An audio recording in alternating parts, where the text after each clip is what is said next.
Hi friends, ഇന്ന് നമ്മൾ നോക്കാൻ പോകുന്ന ടോപ്പിക്ക് 6ാം ക്ലാസ്സിലെ സയൻസിൻ്റെ 6ാമത്തെ ചാപ്റ്ററാണ്. ഒന്നിച്ചു നിലനിൽക്കാം എന്നുള്ള ടോപ്പിക്കാണ്. സോ ഇതിൽ PSC പോയിന്റ് ഓഫ് വ്യൂവിൽ ഏറ്റവും ഇമ്പോർട്ടൻ്റ് ആയിട്ടുള്ള കാര്യങ്ങൾ മാത്രമാണ് നമ്മൾ നോക്കിയിട്ട് പോകുന്നത് കേട്ടോ. അപ്പോൾ ഫസ്റ്റ് തന്നെ ഇതിൽ നമുക്ക് കുറച്ച് കാര്യങ്ങൾ പഠിക്കാനുണ്ട്. ഒന്ന്, അജീവീയ ഘടകങ്ങൾ എന്താണെന്നുള്ളത്. അപ്പോൾ അജീവീയ ഘടകങ്ങളും ജീവീയ ഘടകങ്ങളും, അതായത് ഓരോ ജീവിക്കും അവയുടെ നിലനിൽപ്പിന് ഒട്ടേറെ ജീവീയവും അജീവീയവുമായ ഘടകങ്ങൾ ആവശ്യമാണ്. അപ്പോൾ എന്തായി ജീവീയ ഘടകമെന്നോ അജീവീയ ഘടകമെന്നോ നോക്കാം. നമുക്ക് ഒരു എക്സാമ്പിൾ എടുക്കാം. ഓക്കെ, ഇപ്പോൾ മനുഷ്യൻ തന്നെ എടുക്കാം. ഏറ്റവും ബെസ്റ്റ് എക്സാമ്പിൾ, ഇപ്പോൾ മനുഷ്യൻ തന്നെ എടുത്തു കഴിഞ്ഞാൽ മനുഷ്യന് ജീവിക്കാൻ മനുഷ്യൻ ഡിപ്പെൻഡ് ചെയ്യുന്ന ജീവനുള്ള വസ്തുക്കളുണ്ട്, അതേപോലെ ജീവനില്ലാത്ത വസ്തുക്കളുണ്ട് അല്ലേ. നമുക്ക് ജീവനുള്ളതുകൊണ്ട് ജീവനില്ലാത്ത വസ്തുക്കളുണ്ട്. അപ്പോൾ പരിസ്ഥിതിയിൽ നിന്ന് ലഭിക്കുന്ന അന്തരീക്ഷത്തിൽ ലഭിക്കുന്ന വസ്തുക്കൾ, ഇങ്ങനെയൊക്കെ ഓക്സിജൻ, ഇതൊക്കെ അജീവീയ ഘടകങ്ങളാണ്. ജീവീയ ഘടകങ്ങൾ എന്ന് പറയുമ്പോൾ ഏതൊക്കെ ജീവനുള്ള വസ്തുക്കളാണ് ജീവീയ ഘടകങ്ങൾ. അപ്പോൾ നമുക്ക് ചുറ്റുമുള്ള ജീവനുള്ള വസ്തുക്കളൊക്കെ നമ്മൾ എന്ത് ചെയ്യുന്നുണ്ട്, അവയെ ഡിപ്പെൻഡ് ചെയ്യുന്നുണ്ട്. പ്രത്യേകിച്ച് സസ്യങ്ങളൊക്കെ വളരെ അധികം ഡിപ്പെൻഡ് ചെയ്യുന്നുണ്ട് അല്ലേ മനുഷ്യർ. കാരണം നമുക്ക് ഭക്ഷണത്തിനാണെങ്കിലും ഒക്കെ എന്ത് ചെയ്യുന്നുണ്ട്, ഡിപ്പെൻഡ് ചെയ്യുന്നുണ്ട്. അപ്പോൾ ജീവീയ ഘടകങ്ങൾ അജീവീയ ഘടകങ്ങളെയും എന്ത് ചെയ്യുന്നുണ്ട്, ഓരോ ജീവിവർഗവും ഡിപ്പെൻഡ് ചെയ്യുന്നുണ്ട്. അപ്പോൾ ഇനി ഇതിൽ ആദ്യത്തെ ഡെഫിനേഷൻ വരുന്നത്, ഫസ്റ്റ് ഡെഫിനേഷനാണ്, ഓർത്ത് നോക്കണം. ആവാസ വ്യവസ്ഥ അല്ലെങ്കിൽ എക്കോസിസ്റ്റം എന്താണെന്നുള്ളതാണ്. അപ്പോൾ ഒരു ജീവി ജീവിക്കുന്ന പ്രകൃതിദത്തമായ ചുറ്റുപാടിനെയാണ് എന്ത് പറയുന്നത്, ആവാസം എന്ന് പറയുന്നത് കേട്ടോ. ഇത് മുമ്പ് ഒരു ക്വസ്റ്റ്യൻ ചോദിച്ചിട്ടുണ്ട്, ആവാസം ഡെഫിനേഷൻ ചോദിക്കുമ്പോഴുള്ള പ്രശ്നം എന്താണെന്ന് വെച്ചാൽ, ഒരു ജീവിക്കുന്ന പ്രകൃതിദത്തമായ ചുറ്റുപാടിനെ ഡാഷ് എന്ന് വിളിക്കുന്നു എന്ന രീതിയിൽ ചോദിച്ചാൽ അവിടെ നിങ്ങൾക്ക് തരുന്ന ഓപ്ഷൻ കാണുമ്പോൾ നിങ്ങൾക്ക് ഡൗട്ട് വരും. കാരണം ആ രീതിയിലാണ് ഓപ്ഷൻസ് തരുക. അതുകൊണ്ടാണ് ഞാൻ പറഞ്ഞത് വൃത്തിക്ക് പഠിച്ചോണം. ആവാസം എന്നുള്ളതാണ് ഒരു ജീവിക്കുന്ന പ്രകൃതിദത്തമായ ചുറ്റുപാട്. ഇനി ജീവീയ ഘടകങ്ങളും അജീവീയ ഘടകങ്ങളും ഉൾപ്പെടുന്നതും അവയുടെ പരസ്പര ബന്ധത്തിലൂടെ നിലനിൽക്കുന്നതുമായ സംവിധാനമാണ് എന്ത്, ആവാസ വ്യവസ്ഥ. അപ്പോൾ ഒരു വ്യവസ്ഥ വരണമെങ്കിൽ എന്ത് ചെയ്യണം, പരസ്പരം ഡിപ്പെൻഡ് ചെയ്തിട്ടുള്ള ഒരു ഘടകങ്ങൾ വരണം അല്ലേ. ആവാസത്തിൽ വ്യവസ്ഥ വരണം. ആവാസ വ്യവസ്ഥ എന്ന് പറയുമ്പോൾ എന്താ, അവ തമ്മിലുള്ള പരസ്പര ബന്ധമാണ്. ജീവീയ ഘടകങ്ങളും അജീവീയ ഘടകങ്ങളും തമ്മിലുള്ള പരസ്പര ബന്ധത്തിനെയാണ് എന്ത് പറയുന്നത്, ആവാസ വ്യവസ്ഥ എന്ന് പറയുന്നത്.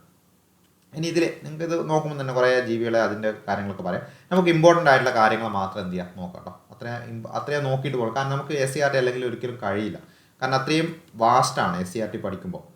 ഇനി ആഹാരബന്ധങ്ങളെ ഭക്ഷ്യശൃംഖല എന്ന് പറയുന്നു.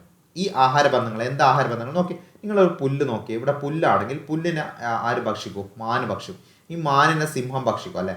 ഇനി സിംഹമാണെങ്കിലോ, സിംഹം ഭക്ഷിച്ചില്ലെങ്കിൽ അവസാനം അതെന്ത് ചെയ്യും, അത് ജഡമായിട്ട് മാറുമ്പോൾ അത് എന്ത് ചെയ്യും എന്ന് വെച്ചാൽ, ഈ പുഴുക്കളൊക്കെ വന്നിട്ട് എന്ത് ചെയ്യും, ഫംഗസൊക്കെ വന്നിട്ട് അത് മണ്ണിലേക്ക് തന്നെ അരിഞ്ഞു പോകും. അപ്പോൾ എപ്പോഴും ഈ ഇതിനെയാണ് നമ്മൾ എന്ത് വിളിക്കുന്നത്, ഫുഡ് ചെയിൻ അല്ലെങ്കിൽ ആഹാര ശൃംഖല എന്ന് പറയുന്നത്. അപ്പോൾ കുറേ ആഹാര ശൃംഖല, പല ടൈപ്പ് ആഹാര ശൃംഖലകൾ ഉണ്ടാവും. നിങ്ങൾക്ക് ഇവിടെ കാണാൻ പറ്റുന്നുണ്ട്. അതുപോലെ ഭക്ഷ്യശൃംഖലകളിലെ ആദ്യ കണ്ണി എന്ന് പറയുന്നത് എപ്പോഴും എന്തായിരിക്കും, ഹരിത സസ്യമായിരിക്കും. ഇത് വെരി ഇമ്പോർട്ടൻ്റ് ആയിട്ടുള്ള ഒരു പോയിന്റാണ്. ഒരു ഭക്ഷ്യശൃംഖലയിലെ ആദ്യ കണ്ണി എപ്പോഴും എന്തായിരിക്കും, ഹരിത സസ്യമായിരിക്കും. കാരണം ഹരിത സസ്യങ്ങൾക്ക് മാത്രമേ സ്വന്തമായിട്ട് ഭക്ഷണം എന്ത് ചെയ്യുന്നുള്ളൂ, പാചകം ചെയ്യുന്നുള്ളൂ, ഭക്ഷണം ഉണ്ടാക്കുന്നുള്ളൂ.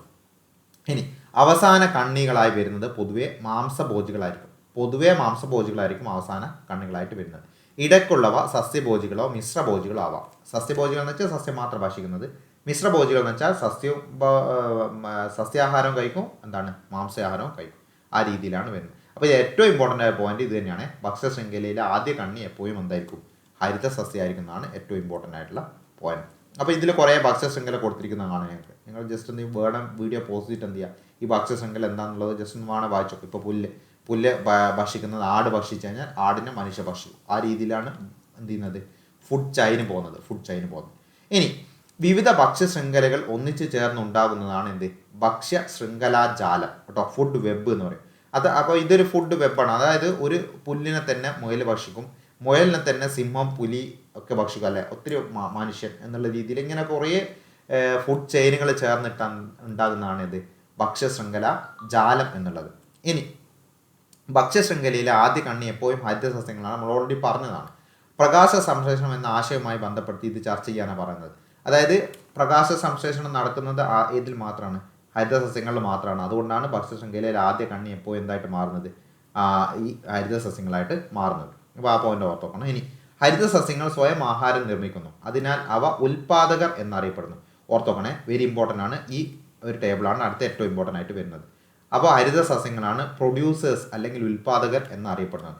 ഇനി ആഹാരത്തിനായി മറ്റു ജീവികളെ ആശ്രയിക്കുന്ന ജീവികളെ ഉപഭോക്താക്കൾ, ഓക്കെ, അല്ലെങ്കിൽ കൺസ്യൂമേഴ്സ് എന്ന് വിളിക്കുന്നു. അപ്പോൾ ഹരിത സസ്യങ്ങളല്ലാത്ത ബാക്കിയുള്ള എല്ലാ ജീവികളും എന്താണ്, ഉപഭോക്താക്കളാണ്. മനുഷ്യർ ഉൾപ്പെടെ എല്ലാവരും ഉപഭോക്താക്കളാണ്. അപ്പോൾ ഉപഭോക്താക്കളും അതേപോലെ ഉൽപാദകരും എന്താണെന്നുള്ളത് എന്ത് ചെയ്യാം, ഒന്ന് അവിടെ നോട്ടി നോക്കും. ഇനി അടുത്തതാണ് വിഘാടകർ. വിഘാടകർ ഞാൻ നേരത്തെ പറഞ്ഞിട്ടുണ്ട്, ഫംഗസ് ബാക്ടീരിയ ഒക്കെയാണ് വിഘാടകർ. എന്താണെന്നുള്ളത് നോക്കാറുണ്ട്. ഇപ്പോൾ ജൈവാവശിഷ്ടങ്ങൾ വിഘടിപ്പിച്ചിട്ട് മണ്ണിനോട് ചേർക്കുന്നത് ബാക്ടീരിയ, ഫംഗസ് മുതലായ സൂക്ഷ്മജീവികളാണ്. അപ്പോൾ ഇവയാണ് വിഘാടകർ എന്ന് പറയുന്നത്. വിഘടിപ്പിക്കുക അല്ലെ, നമ്മുടെ ശരീരത്തിലുള്ള എല്ലാ വസ്തുക്കളും വിഘടിപ്പിച്ചിട്ട് അത് മണ്ണിലേക്ക് തന്നെ അലിച്ച് ചേർപ്പാണ് ചെയ്യുന്നത്.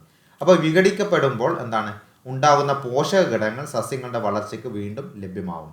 അതായത് ഈ ഞാൻ പറഞ്ഞു, ഈ സസ്യത്തിന് എന്ത് കഴിക്കും, മാന് ഭക്ഷിക്കും. മാനിനെ ചിലപ്പോൾ എന്ത് ചെയ്യും, ഒരു സിംഹം ഭക്ഷിച്ച് കഴിഞ്ഞാൽ സിംഹം അവസാനം എന്താ ജഡായിട്ട് മാറുമ്പോൾ അത് മണ്ണിലേക്ക് അലിയും, അതിൻ്റെ പോഷക ഘടകങ്ങളൊക്കെ. അത് തന്നെയാണ് പിന്നെ സസ്യങ്ങൾ എടുക്കുന്നത്.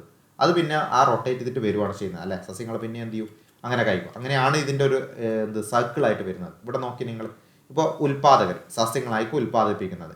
ആ ഉൽപാദകർ ആഹാരമായിട്ട് എന്ത് ചെയ്യും, ഉപഭോക്താക്കൾ ഭക്ഷിക്കും. അങ്ങനെ മൃതാവശിഷ്ടമായി കഴിഞ്ഞാൽ അത് എന്ത് ചെയ്യും, ഈ ഫംഗസ് ബാക്ടീരിയകളും തമ്മിൽ ബന്ധിട്ട് വിഘടിപ്പിക്കും. അങ്ങനെ വിഘാടനം നടക്കും. വിഘാടകരാണ് വിഘടിപ്പിക്കുന്നത്. വിഘാടനം നടന്നാൽ ഈ പോഷക ഘടകങ്ങൾ എന്ത് ചെയ്യും, ഈ ഉൽപാദകർ വീണ്ടും എന്ത് ചെയ്യും, ആഗിരണം ചെയ്യും. അതായത് സസ്യങ്ങൾ വീണ്ടും ആഗിരണം ചെയ്യും. അതിങ്ങനെ ഒരു സർക്കിളായിട്ട് എന്തെയാണ് പോവാണ് ചെയ്യുന്നത്. അപ്പോൾ അതൊന്ന് ഓർത്തോണം കേട്ടോ. ഇത്രയാണ് ഇതിൽ ഏറ്റവും സിമ്പിളായിട്ടുള്ള കാര്യങ്ങളാണ് ഇതിൽ പറയുന്നത്. കാരണം ഇനി നമുക്ക് ഒത്തിരി കാര്യങ്ങൾ അങ്ങോട്ട് വരാനുണ്ട്. അതുകൊണ്ട് അതിൻ്റെ തുടക്കം എന്നുള്ള നിലക്കാണ് ഈ ഒരു ചാപ്റ്റർ വരുന്നത്. പിന്നെ അങ്ങോട്ട് കുറച്ച് ടേംസ് ഒക്കെ വരാനുണ്ട്. ഇമ്പോർട്ടൻ്റ് ആയിട്ട് മാഗ്നിഫിക്കേഷൻ എന്നൊക്കെ പറഞ്ഞ് കുറച്ച് ടേംസ്, ഈ ആവാസ വ്യവസ്ഥയായിട്ട് ബന്ധപ്പെട്ട കുറച്ച് ടേംസുകളൊക്കെ എന്ത് ചെയ്യാനുണ്ട്, വരാനുണ്ട്. അപ്പോൾ അത് നമുക്ക് ഓരോന്നായിട്ട് എന്ത് ചെയ്യാം, ഓരോ ചാപ്റ്റർ പഠിക്കാം. അടുത്ത് വരുന്നത് മാഗ്നറ്റുമായിട്ട് ബന്ധപ്പെട്ട ഫിസിക്സിൽ ഒരു ടോപ്പിക് കേട്ടോ. ഇതും ഇമ്പോർട്ടൻ്റ് ആണ്. ഇതും സ്റ്റാർട്ടിംഗ് ആണ്, മാഗ്നറ്റിൻ്റെ ഒക്കെ സ്റ്റാർട്ടിംഗ് ആണ്. എന്തായാലും അടുത്തൊരു ദിവസം അടുത്തൊരു ടോപ്പിക്കായിട്ട് നോക്കാം. Okay, by.